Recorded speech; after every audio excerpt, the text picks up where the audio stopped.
Okay, I'm going to have Shabbos Rabbi Parshas Vayeitzei. We're going to begin today with Pesacheinu Megadim, connecting the beginning and the end of Parshas Vayeitzei. We have amazing information, very exciting information. I want to bring your attention to today's email. Okay, so you said, but I didn't get today's email.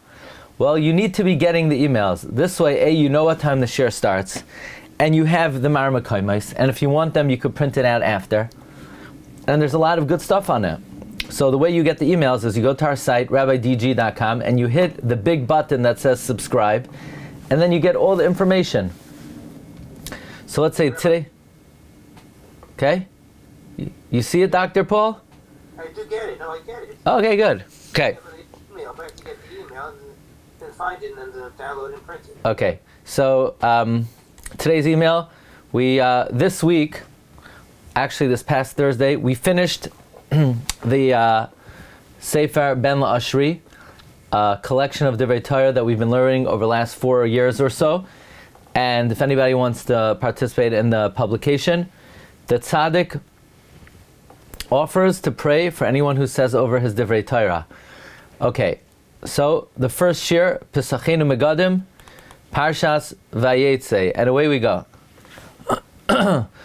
Of course, the very blatant connection between the beginning and the end of the parsha. The parsha begins, Yaakov Avinu is dreaming, V'hinei malachei Elokim oilim v'yardim b'ay. The angels are going up and down. And the end of the parsha, V'Yaakov halach ledarkai v'yivk'u v'ay malachei Elokim.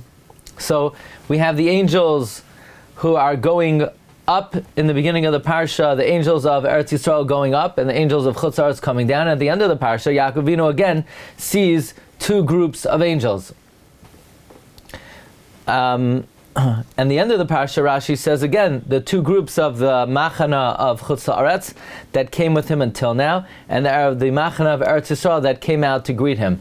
By the way, Rav Victor Miller explains that in the beginning of the parsha, he saw the angels in a dream. In the end of the parsha, he saw them awake, which is a much higher madrega, and what he elevated himself, the reason why he elevated himself to be able now to see angels awake is because of his honest work ethic and business ethic, that even though Lavan was a devious, dishonest person, he still dealt with him honestly, and that catapulted Yaakov Avinu to a great level. And by the way, another similarity between the beginning of the parsha and the end. In the beginning it says Vayifka ba'makoim, and the end of the parsha it says Vayifka'u b'ay malachei Elokim. Fine. Here's another sort of very blatant connection between the beginning and the end. I have to say, I skimmed over it. I missed it. My friend Reb Pinchas Ratzlavsky from San Diego reminded me of what. This is a very obvious connection. In the beginning of the parsha, it says, Vayikach me'avnei hamakom, Yaakov gathered the stones, and in the morning, Vayikach esav, he took one stone, and Rashi says the stones were fighting. Alai aniach tzadik roishai. And God made it one stone. The end of the parsha,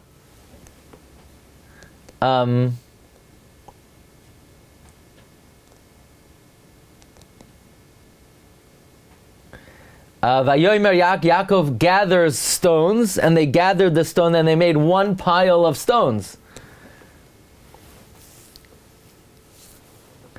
Now, another interesting thing is, in the beginning of the parsha, it says Yaakov took the stone and he made it a matzeva. In the end of the parsha, Yaakov took the stone and he made it a matzeva.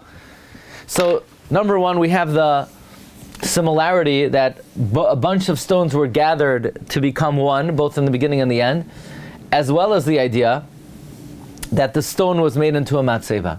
Now, the Baal HaTurim says that the Parshas Vayeitzei enjoys a feature that almost no other parsha enjoys, and that is there are no pays and samachs in Parshas Vayeitzei. Says the Baal HaTurim, meaning there are no Parsha Psuchos and Parsha Stumas and Parshas Vayeitzei. Says the Baal HaTurim, some say because Yaakov Avinu fled stealthily Sheyatza b'seisar, he went out in secrecy, ubarach behechaveh, he fled in concealment, which is the exact lashon it says at the end of the parsha when Yaakov ran away from Lavan. So in the beginning of the parsha, he's running away from Esav, and at the end of the parsha, he's running away in concealment from Lavan. The lashon of the Torah is vayivrachu lama nacha beisa levrayach. That's bayreach behechaveh. My friend in France, Rabbi Ansel, he sent me a nice one. Vayeitzei is the 7th parsha in the Torah. If it's the 7th parsha, what great day do you think it corresponds to? Shabbos. Vayeitzei is the Shabbos of Parshios. Yeah? Vayeitzei is the Shabbos of Parshios. Well, we know the Chassam Sofer teaches that when Yaakov Avinu came to the Har HaBayis, he was Masakein Mariv. It was Friday night. It was Friday night. It was Shabbos. Otherwise, if it was not Friday night, excuse me, how else was he allowed to daven Mariv? You know that there's a machlokes Tanoim. When is the Zman Mariv? The Rabbanon say it's from Tzeis HaKacham, from the nighttime, either Shkia or Tzeis. Rabbi Yehuda says it's from Plag HaMincha. It's from Plag HaMincha. Now,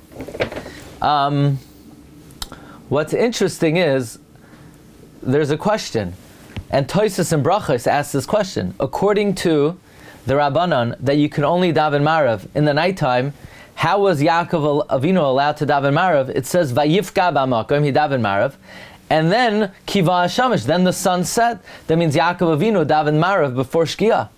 Hanicha l'Rabbi Yehuda, that the Zman Mariv is from Plag HaMincha, but according to the Rabbanon, that it's only from Laila. How is Yaakov Avinu allowed to daven Mariv? The Magen Avram says because Friday night you're allowed to daven Mariv even before the Shkia, even according to the Rabbanon, who say that you're not allowed to daven Mariv until the nighttime. Friday night you could daven early. Listen carefully why. Because Mariv corresponds to the burning of the fats and the limbs on the Mizbeach. So every other night it only really started burning after the nighttime. But you're not allowed to burn the carbon of Friday on Shabbos. So they would burn the Evarim and the Pedarim Friday night. They would burn it before nighttime. So therefore you're allowed to daven Mariv early. So even the Rabbanan, who say that you're not allowed to daven Mariv until the nighttime, they say Friday night you are allowed to daven. So the beginning of the parsha is Friday night. Rabbeinu Bechaye says that when Lavan caught up with Yaakov Avinu on the 7th day, it was also Shabbos. So the parsha, the 7th parsha, Vayeitzei, begins with Shabbos, ends with Shabbos, and the concluding remark is Machanoim. Machanoim is a lashon of Menucha. By the way, this is just a point, a halachic point. Many people think that, my shul has a minyan for Mariv after Plag HaMincha. So you go to the minyan, and it's light outside, and you want to daven Mariv. Am I allowed to do that? Of course you're allowed to do that, if you do it every single day. But if you want to do it sometimes, and other times you want to daven Mariv, you want to daven Mincha up to that time, you're not allowed to daven Mariv then. It's, therefore, lechatchila, one should always try to daven Mariv, ideally after nightfall, Tzeis HaKachavim, but at least after Shkia. But one should not daven Mariv after Plag HaMincha unless they do it every single, don't say I do it every Sunday. No, you can't do it every Sunday. You're not allowed to do that. Unless it's extremely extenuating circumstances. So, despite the fact that it is somewhat widespread, if it's not recommended. Let's say it like that. Okay. Here's one more.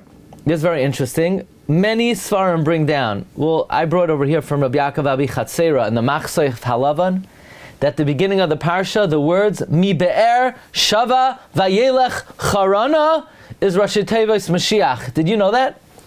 Mi Be'er Sheva Vayelech Charana is Rashi Teivos Mashiach.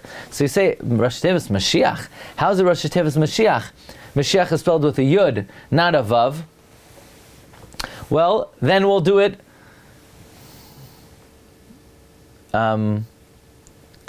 Vayeitzei Yaakov mi be'er Sheva. Yaakov mi be'er Sheva vayelech Harana is Rashi Tevos Mashiach. Okay, if you're going to use the Yud of Yaakov, then that will be Mashiach, but then there's an extra Vav.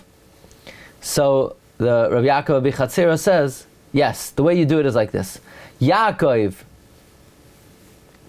Vayeitzei, Yaakov mi be'er sheva vayelech harana is Mashiach plus a Vav, which is a remez to the Vav of Eliyahu that Yaakov Avinu took as a mashgoin until Mashiach comes. In the Sefer Madani Melech of the son of the Imrei Noyam, he brings from his father, the Imrei Noyam, that Vayeitzei Yaakov mi be'er sheva vayelech harana is Oisios Mashiach with two Vavs. Because Mashiach, the two Vavs, is a reference to the two Mashiachin. That one of the reasons Yaakov Avinu went to Haran is to extract the souls of both Mashiachim. Mashiach ben David from Yehuda, Mashiach ben Yosef from Yosef.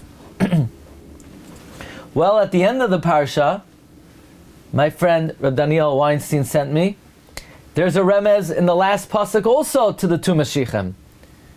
The Megala Mukoi says that the Rashi Tevos of Vayifku Ubay Malachei Elokim are Yavan, Bavel, Madai, Edom. Vayifku is a Vav and not a Yud. No, the answer is that when you're dealing with Rashi Tevos, you're allowed to sometimes ignore the Vav HaChibor. So you could read it as if it says Yifku Ubay Malachei Elokim. It's a remez to the four Galiyos. Accordingly, if Yaakov saw the four Galiyos, he saw the two Mashiachim that will take us out of Galiyos. That's Merumaz in Vayifku Ubay Malachei Elokim, because the Rashi Tevos of those words are Yitnenu Bamidbar Maloin Archim, which the Zayar says the words Mi Yitnenu Bamidbar Maloin Archim are as a reference to the two Mashiachim. This is what Yaakov Avinu says, Machane and then Machanoyim. Machanoyim are Oisios Menachem Nechumim, which are the two Mashiachim. That's why he says Ka'asher Ra'am. Ra'am is Rashi Tevos Ruach Elokim Mirachefet, which the Medrash says is a reference to Ruach Shel Mashiach. Ra'am is also Rashi Tevos Ruach Apenu Mashiach. In any event, both the beginning of the parsha and the end of the parsha refer to the two Mashiachs. Sheyavayu b'mher v'yameinu. Amen. Recording stopped.